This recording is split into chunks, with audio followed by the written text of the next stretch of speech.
Well, Robin, dear friends, thank you very much. That's far too generous an introduction, as always, so it's downhill all the way from here, I'm afraid.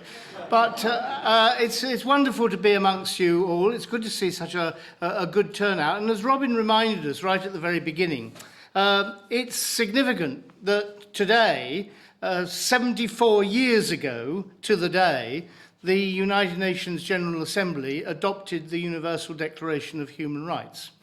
And the significance of that is because it helps us to actually try to understand the answer to that very difficult but eternal question, what is peace?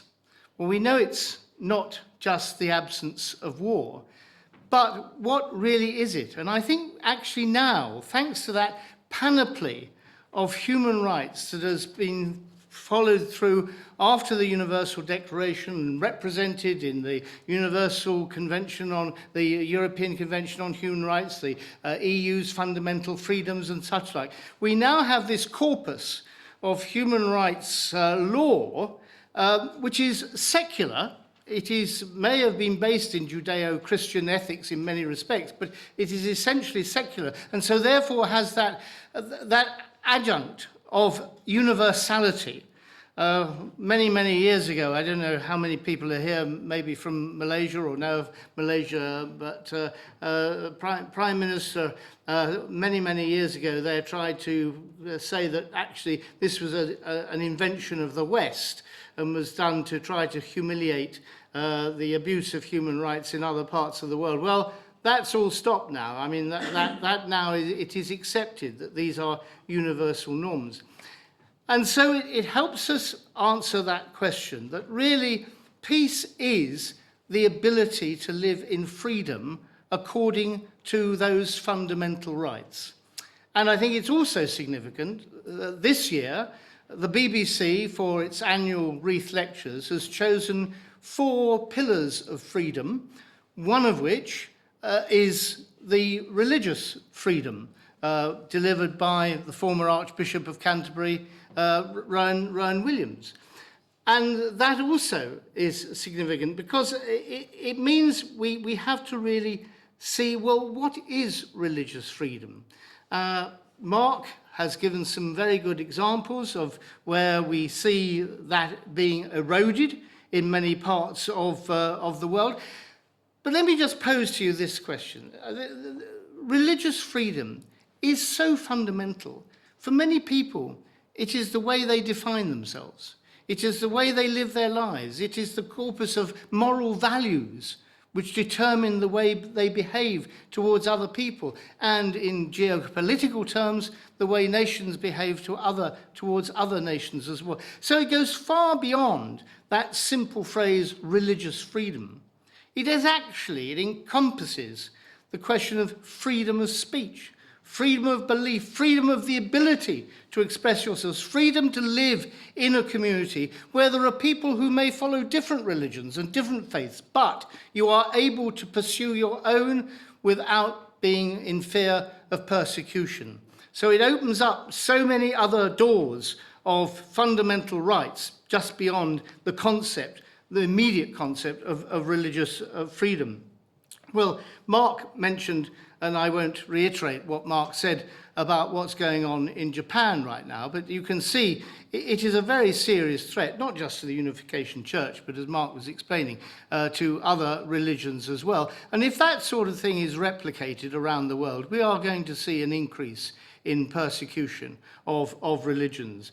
Mark mentioned the Rohingya and the Uyghurs, 2 Muslim communities being persecuted because they are a minority within the larger sphere.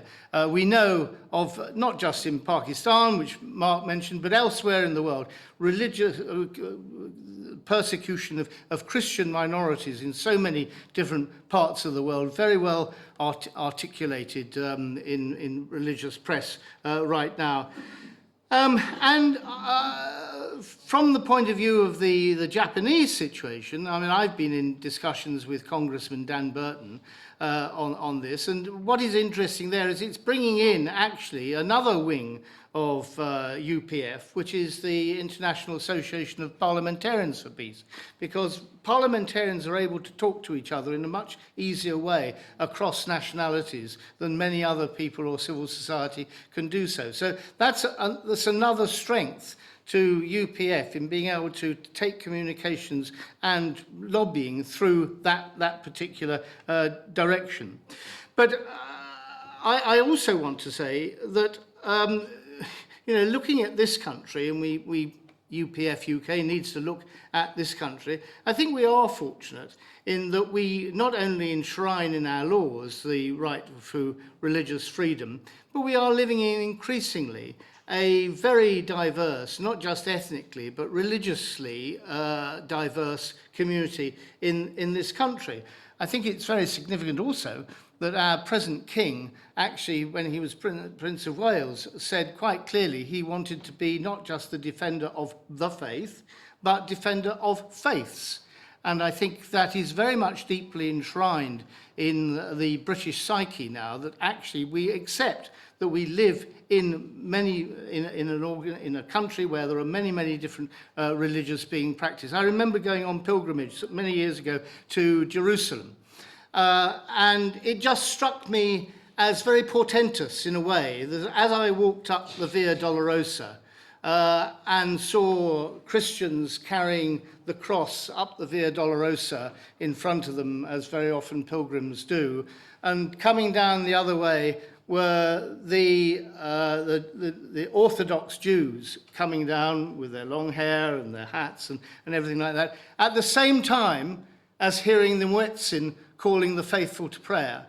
And I thought, this is extraordinary. This is three Abrahamic faiths living together in one city, a troubled city, but one where actually those three religions have lived together for hundreds of years, largely in peace. So it does show that actually people can live in peace together. But we need to root out where there are religions being persecuted, and we need to call people to account for that. Mark mentioned communism. Communism, of course, has always been against religion because it sees it as subversive. Mark again mentioned the Marxist comment that religion is the opiate of the people. And so every communist regime, particularly the Bolsheviks when they came to power in Russia, wanted to exclude religion. We saw in Nazi Germany the appalling construct of Himmler in the Arnenberger, of this artificial idea that somehow there was an Aryan race that only pertained to certain people in Nazi Germany. All these falsities have to be referred to and called out persistently in order to make sure that we can actually ensure that we continue to have religious freedom. So I just want to end by saying this. We are all here. We like to think of ourselves as peacemakers. We have many people in this audience who've been given, I've got one myself hanging on the wall, the notification that we are ambassadors for peace. And that's a wonderful thing. But what should we be doing as ambassadors for peace? What does it mean? What is our role?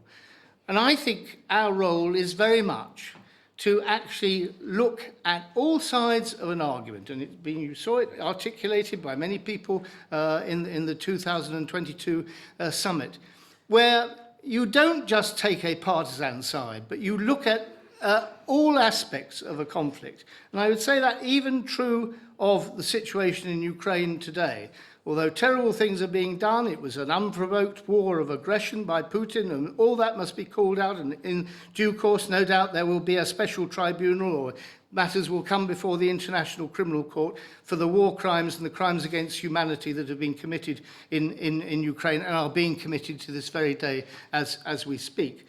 But that said, even if that conflict ends, and it seems to be intractable because neither side is prepared to come to the negotiating table, even if that ends in the humiliation of Russia, then that is particularly the time when the West and Ukraine must hold out the hand of friendship and actually try to overcome the problem that war will have engendered in that kind of humiliation. A wounded beast is a very dangerous animal. And we should look back to history and realise how so often future conflicts are actually formed out of the resolution of their predecessors. The peace treaties, the Treaty of Versailles, a classic example that everybody points to as being seeing the rise of the Nazis during Germany as a result of the resentment for the reparations and things that came about as a result of the Treaty of Versailles. I think that we need to make sure that we are prepared to take that balanced view. And really, in a way, to reiterate what Churchill so famously said, in war, resolution; in defeat, defiance; in victory, magnanimity; and in peace, goodwill. And if we hold that strong, and if we pursue that path, then maybe we can really be ambassadors for peace. Thank you very much.